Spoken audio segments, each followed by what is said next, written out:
નમસ્કાર મિત્રો, હું સુરેશ પરમાર. આજનો વિડીયો લેક્ચર જે છે એ યુપીએસસી મુખ્ય પરીક્ષામાં ઓપ્શનલ સબ્જેક્ટ કઈ રીતે પસંદ કરવો, એની મેથડ શું હોઈ શકે એ અંગેનો વિડીયો લેક્ચર છે.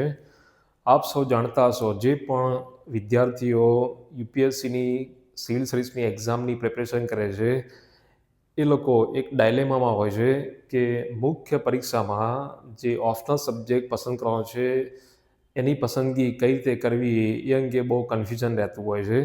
તો આ વિડીયો એમને સમર્પિત છે. હવે આપ સૌ જાણતા હશો કે યુપીએસસીની મુખ્ય પરીક્ષા પ્રિલિમ પછીનો જે સ્ટેજ છે મુખ્ય પરીક્ષામાં તમારે એક ઓપ્શનલ સબ્જેક્ટ પસંદ કરવાનો હોય છે.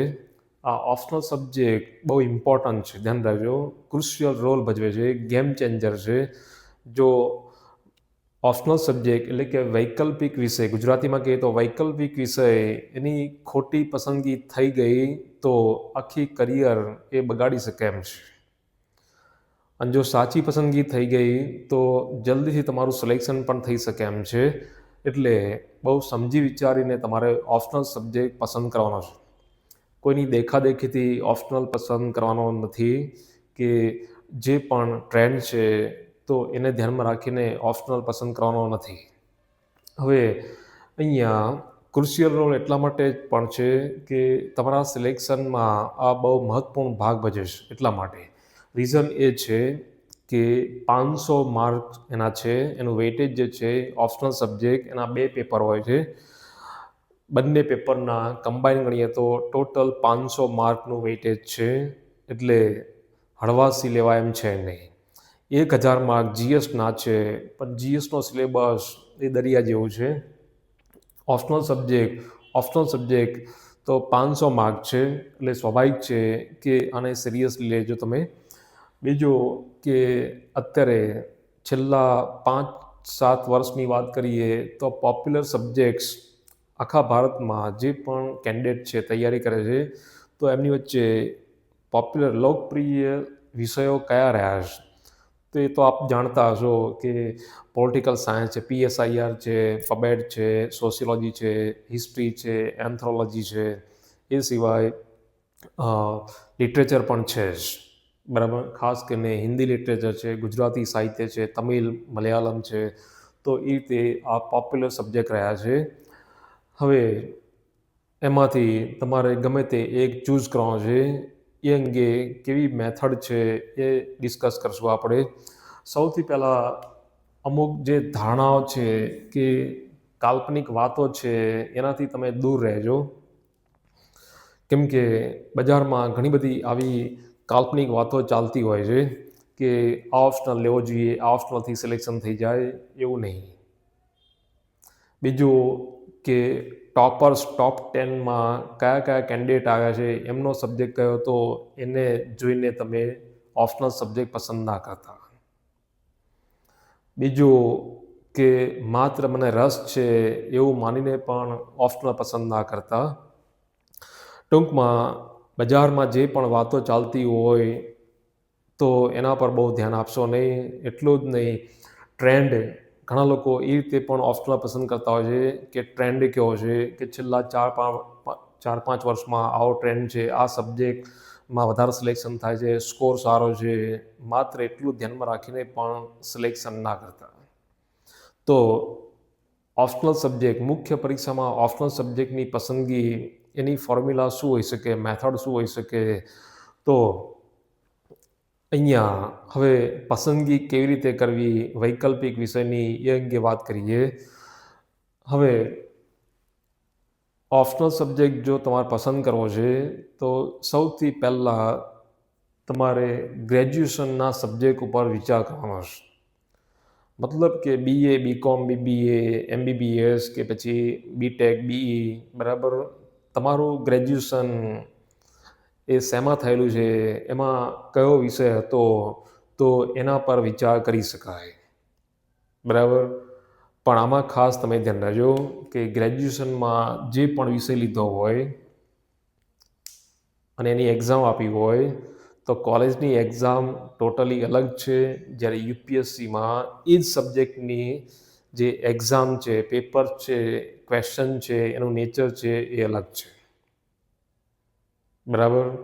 યુપીએસસીએ આમ તો ટોટલ ગણીએ તો 48 જેટલા સબ્જેક્ટ છે, એમાં 23 લિટરેચર છે. પણ તેનો મતલબ એ છે કે પહેલો વિચાર તમે તમારા ગ્રેજ્યુએશનના સબ્જેક્ટ ઉપર કરી શકો. પણ મારી સલાહ એ છે કે ગ્રેજ્યુએશનનો સબ્જેક્ટ માની લો કે મેથેમેટિક્સ હોય કે ફિઝિક્સ હોય કે હિસ્ટ્રી હોય કે પોલિટિકલ સાયન્સ હોય, એમાં તમે એક્સપર્ટ હોવ, બહુ જ સારું પરફોર્મન્સ કર્યું હોય, કોલેજ લેવલે ગોલ્ડ મેડાલિસ્ટ હોય, ટોપ 10માં કે ટોપ 3માં આવેલા હોય, અને તમને લાગે કે યુપીએસસીમાં પણ આ સબ્જેક્ટ સાથે હું સ્કોર કરી શકીશ, તો જ રાખજો, બાકી ના રાખતા. મતલબ ગ્રેજ્યુએશનમાં તમારે જે પણ સબ્જેક્ટ હતો એમાં તમે એક્સપર્ટ હોવા જ જોઈએ, તો જ તમે એ વિષય લેજો.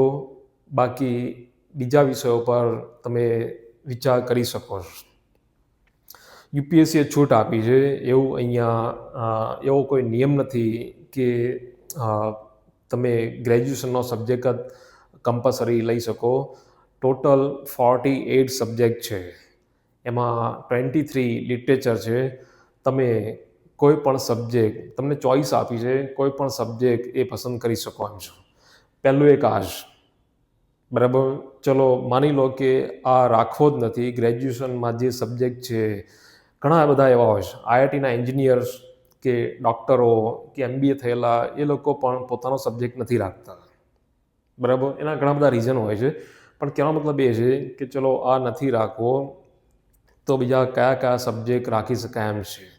તો આમાં સૌથી પહેલાં તમારે ધ્યાનમાં એ રાખવાનું છે કે પહેલાં તો તમારે શોર્ટ આઉટ કરવાનું છે. શોર્ટ આઉટ મતલબ કે 48 સબ્જેક્ટ છે, એમાંથી પોપ્યુલર સબ્જેક્ટ કયા છે, બીજું કે તમને કયા સબ્જેક્ટમાં રસ છે, ટ્રેન્ડ કેવો છે, સ્કોર કેવો છે, એ બધું ધ્યાનમાં રાખીને તમે વધુમાં વધુ 4-5 સબ્જેક્ટ શોર્ટ આઉટ કરી દો. 4-5 સબ્જેક્ટ અલગ કરી દેવાના છે કે આટલામાંથી મારે ગમે તે એક સબ્જેક્ટ વૈકલ્પિક વિષય તરીકે લેવાનો છે. એ પછી તમે એ ધ્યાન રાખજો કે તમારે યુપીએસસી મુખ્ય પરીક્ષા જે ડિસ્ક્રિપ્ટિવ છે એમાં લખવાનું હોય છે, અને ઓપ્શનલ સબ્જેક્ટ એ ગેમ ચેન્જર્સ. બરાબર. હવે અહીંયા મીડિયમ આવે છે. મીડિયમ આવે, હું ઇંગ્લિશ મીડિયમવાળાની વાત નહીં કરતો. ઇંગ્લિશ મીડિયમવાળા માટે ઘણા બધા ઓપ્શન છે, પણ ખાસ કરીને રિજનલ લેંગ્વેજમાં જે કેન્ડિડેટ્સ મુખ્ય પરીક્ષા આપવા માગે છે એમની વાત કરી રહ્યો છું. ઇંગ્લિશ મીડિયમવાળા માટે એ ગમે તે ચૂઝ કરી શકે એમ છે, પણ ખાસ કરીને ફોર એક્ઝામ્પલ આપણે ગુજરાતી માધ્યમમાં તમારે મુખ્ય પરીક્ષા આપવી છે, તો તમારે થોડું સિરિયસલી વિચારવું પડશે. રીઝન એ છે કે મીડિયમ પણ મેટર કરતું હોય છે. કેમ કે ગુજરાતની વાત કરીએ, ગુજરાતી મીડિયમ, ગુજરાતી માધ્યમની વાત કરીએ તો ઘણા બધા એવા સબ્જેક્ટ છે કે જેનું ઓથેન્ટિક મટીરિયલ ગુજરાતીમાં નથી, ક્યારેક તો હિન્દીમાં પણ અવેલેબલ નથી, એ ઇંગ્લિશમાં જ છે. બરાબર. આ ખાસ ધ્યાન રાખજો. ઇંગ્લિશ મીડિયમ હોય તો વાંધો નથી, પણ જો તમારું મીડિયમ ગુજરાતી મીડિયમ હોય કે બીજી કોઈ લેંગ્વેજનું મીડિયમ તમે ચૂઝ કર્યું હોય, તો તમારે ધ્યાનમાં એ રાખવાનું છે કે એ મીડિયમમાં બુક્સ મટીરિયલ અવેલેબલ છે, અને એ પણ ઓથેન્ટિક સ્ટાન્ડર્ડ બુક્સ મટીરિયલ. બરાબર.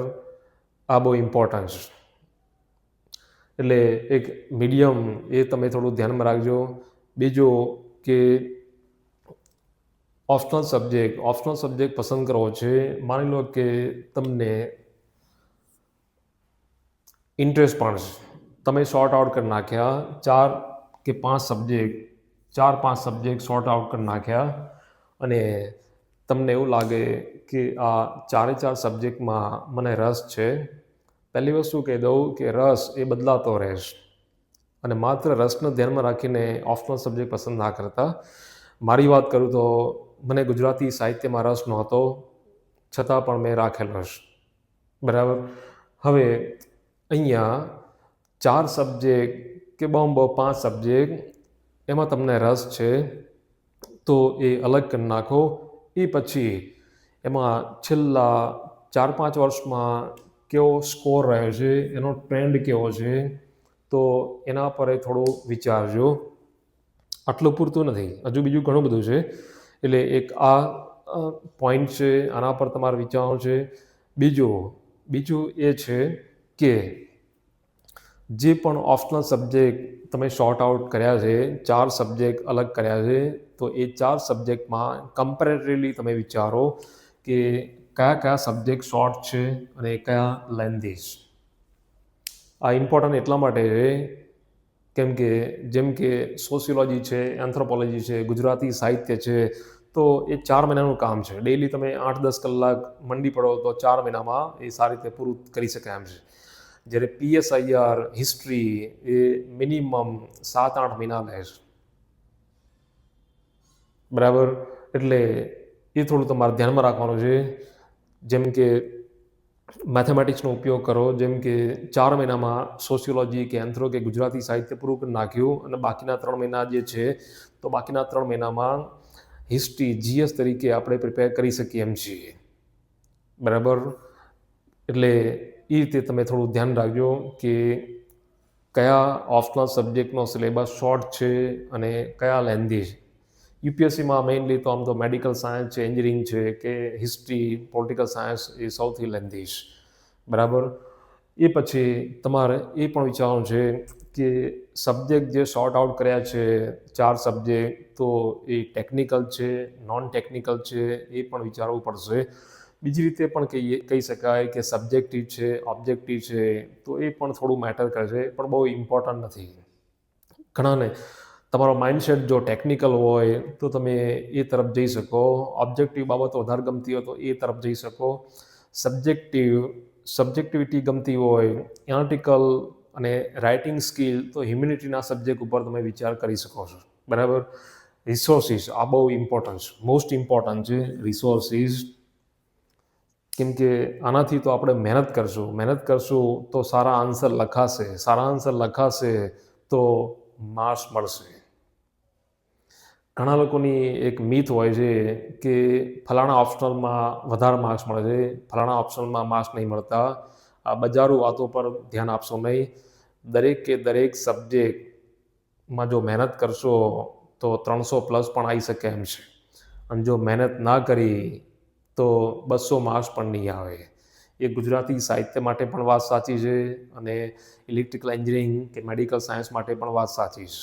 અને આ મારી નજર સામેના અનુભવો છે. બરાબર, એટલે કહેવાનો મતલબ એ છે કે રિસોર્સિસ એ બહુ ઇમ્પોર્ટન્ટ છે. હવે ઇંગ્લિશ મીડિયમમાં જે લોકો આપવા માગે છે એના માટે સોર્સિસ ઘણા બધા અવેલેબલ છે જ. પણ જે લોકો તમિલ, મરાઠી, મલયાલમ કે હિન્દી આપણે ગુજરાતી માધ્યમમાં આપવી છે, તો આ બહુ ઇમ્પોર્ટન્ટ થઈ જાય છે. જો તમારે મુખ્ય પરીક્ષા ગુજરાતી માધ્યમમાં આપવાની હોય તો સમજી વિચારીને ઓપ્શનલની પસંદગી કરજો. ઓપ્શનલ સબ્જેક્ટ પસંદ કરતી વખતે એ ધ્યાન રાખજો કે ગુજરાતી માધ્યમમાં મારે મુખ્ય પરીક્ષા આપવી છે, તો એમાં જે સબ્જેક્ટ પસંદ કરે છે એનું મટીરિયલ, એનું કોચિંગ, એનું ગાઈડન્સ, એની મેન્ટરશીપ, તો એ બધું અવેલેબલ છે. એની સ્ટાન્ડર્ડ બુક અવેલેબલ છે.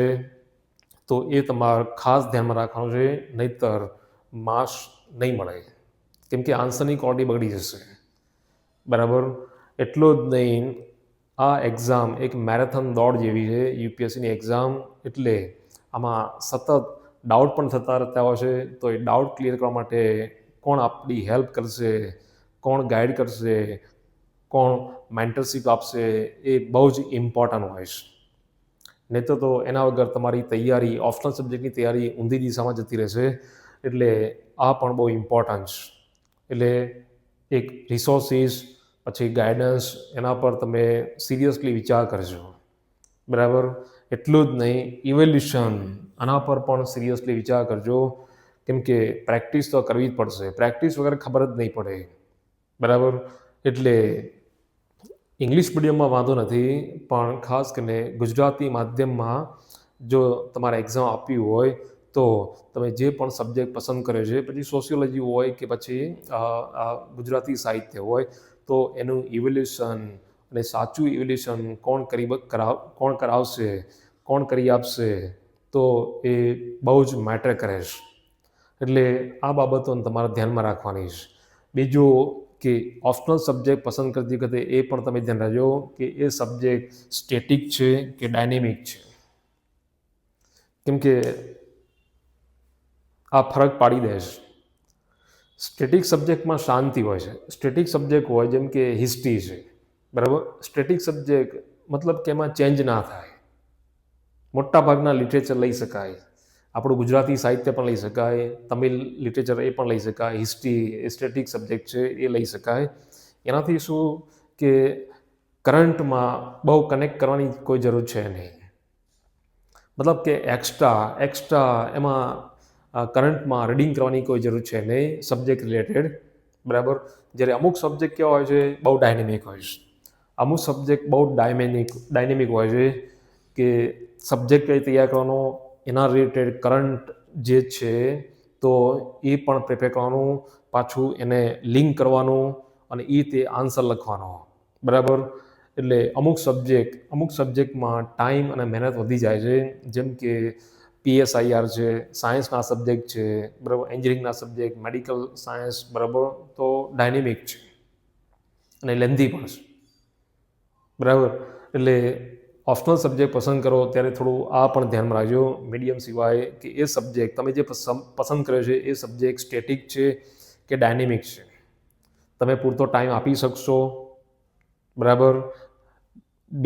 સબ્જેક્ટનું બેઝિક જે છે સ્ટેટિક છે એને કરંટ સાથે લિંક કરી શકશો અને એ રીતે એનાલિટિકલ આન્સર લખી શકશો UPSCની મુખ્ય પરીક્ષામાં, અને એ પણ ઓપ્શનલ સબ્જેક્ટમાં, તો જ માર્ક્સ મળશે, નહીં તો નહીં મળે, બરાબર. એ સિવાય ઘણા લોકો એ રીતે પણ ઓપ્શનલ સબ્જેક્ટની પસંદગી કરતા હોય છે કે મને GSમાં કામમાં આવશે, મને એસએમાં કામમાં આવશે, ઇન્ટરવ્યૂમાં કામમાં આવશે, અથવા તો સ્ટેટ સિવિલ સર્વિસની એક્ઝામ કે બેંકની એક્ઝામ, SSCની એક્ઝામ, RBIની એક્ઝામ એમાં કામમાં આવશે, બરાબર. પણ આવું ના વિચારતા, દરેક સબ્જેક્ટ ક્યાંક ને ક્યાંક તો યુઝફુલ થાય જ છે. જેમ કે આપણો ગુજરાતી સાહિત્ય સબ્જેક્ટ જે છે, તો અહીંયા ગુજરાતની GPSC ક્લાસ 1-2 એમાં આખું ગુજરાતી સાહિત્ય એ યુઝફુલ છે જ, બરાબર. એટલે એવું વિચારવાની જરૂર છે નહીં કે મને GSમાં બહુ યુઝફુલ થશે એટલે હું હિસ્ટ્રી રાખી લઉં અથવા પોલિટિકલ સાયન્સ રાખી લઉં. માત્ર GSમાં યુઝફુલ થાય, એસએમાં યુઝફુલ થાય એવું માનીને ઓપ્શનલ સબ્જેક્ટ પસંદ ના કરતા, બરાબર. તમારે સિલેક્શન કરવાનું છે. સિલેક્શન એ ત્યારે જ થશે જ્યારે સ્કોર થશે. હવે આમાં પહેલાં કહ્યું એમ કે એવી મિથ ના પાડી લેતા કે આ જ સબ્જેક્ટ રાખવો તો એમાં સ્કોર થશે. દરેકની સ્ટ્રેટેજી અલગ હોય છે. અને બીજું કે દરેક ઓપ્શનલ સબ્જેક્ટ એ માર્ક્સ આપે જ છે, બરાબર.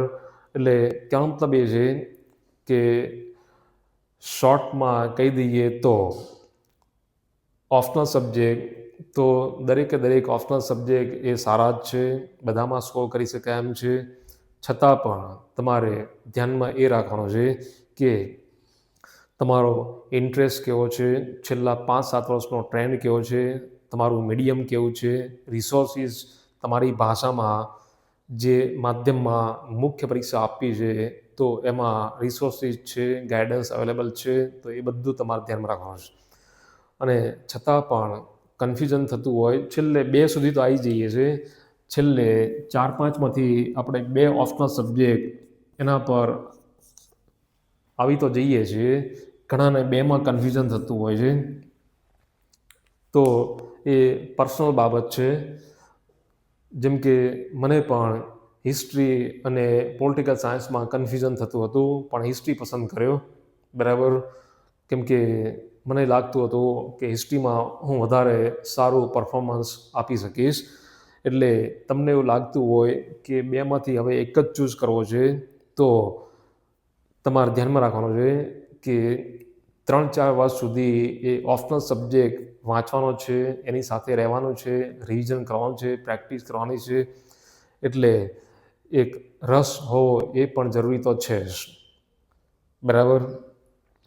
બીજું કે આ બેમાંથી કયો ચૂઝ કરવો, તો એ બે સબ્જેક્ટ જે સોર્ટ આઉટ કર્યા હોય તો PYQ જોઈ લેવાના, એ સબ્જેક્ટ ઓપ્શનલ સબ્જેક્ટના PYQ જોઈ લેવાના, અને એમાં કઈ રીતે ક્વેશ્ચન પૂછાયેલા છે, કેવો ટ્રેન્ડ છે, અને જો તમને એમાં રસ પડતો હોય અને તમને આમ ખબર પડતી હોય કે આ કરી શકાય એમ છે, તો તમે બેમાંથી ગમે તે એક ચૂઝ કરી શકો એમ છો.